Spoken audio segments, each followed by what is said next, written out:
আসসালামু আলাইকুম। আমি মামুনুর রশিদ। আজকে একটি চাকরির ইন্টারভিউ দেওয়ার জন্য ভৈরব যাচ্ছি। আপনারা আমার সাথেই থাকুন। হবিগঞ্জ থেকে ভৈরব যাচ্ছি। কীভাবে যাচ্ছি, কীভাবে যেতে হবে সব আপনাদের দেখাচ্ছি। বাসা থেকে বের হলাম। একটি রিক্সাতে করে যাচ্ছি বাস স্ট্যান্ড।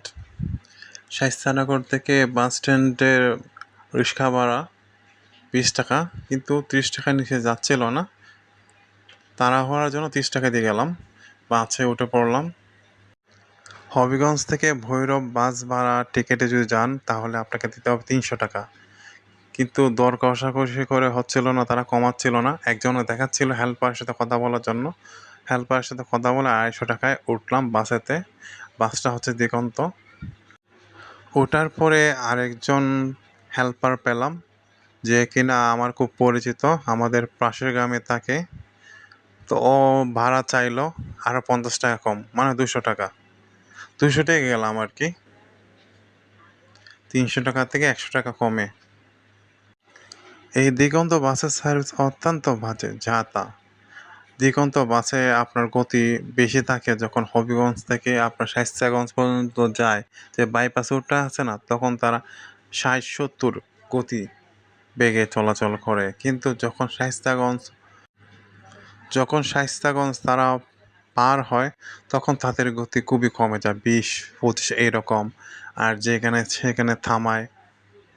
হবিগঞ্জ থেকে মাধবপুর পর্যন্ত 1.5 ঘন্টা সময় লাগাই ফেলছে তারা, এবং হবিগঞ্জ থেকে মাধবপুর পর্যন্ত 4টা স্টপেজ ছিল। 4টা স্টপেজে তারা দাঁড় করিয়ে প্যাসেঞ্জার উঠাইছে। আমরা চলে আসছি ভৈরব ব্রিজে।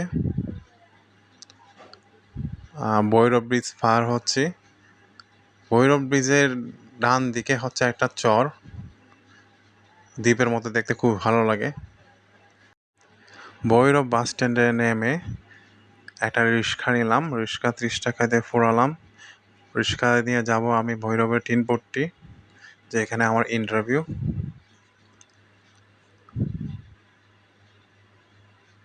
কথা ছিল আপনার 10টা 10:30টার মধ্যে যাওয়ার কথা, কিন্তু আমার 11টা হয়ে গেছে। যেহেতু লেট হয়ে গেছে, তাই নিজের চুল, চশমা এবং শার্ট করে নিলাম, ঠিক করে নিলাম। ওইখানে তো ইন্টারভিউ দেওয়া যাব, এত সময় পাবো না, তাই রিক্সাতেই কাজটা সেরে নিলাম। ভৈরবে এসে এক বাটপাড়া দেখা পেলাম।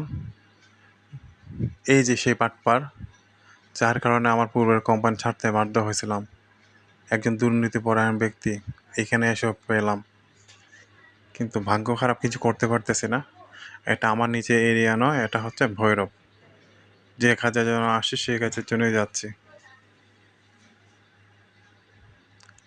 এর তো একটু সামনে।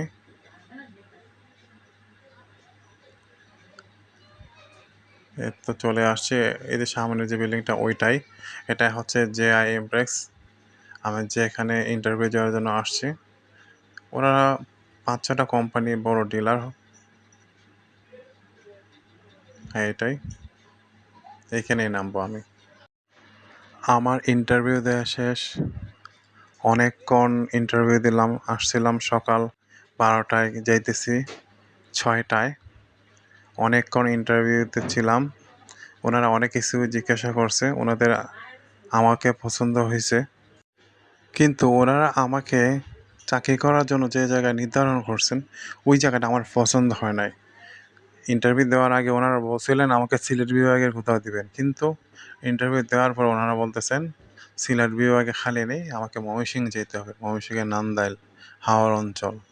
কিন্তু ওইখানে আমি চিনি না, জানি না, কখনো কোনো কোম্পানিতে জব করি নাই, তাই না করে দিয়েছি।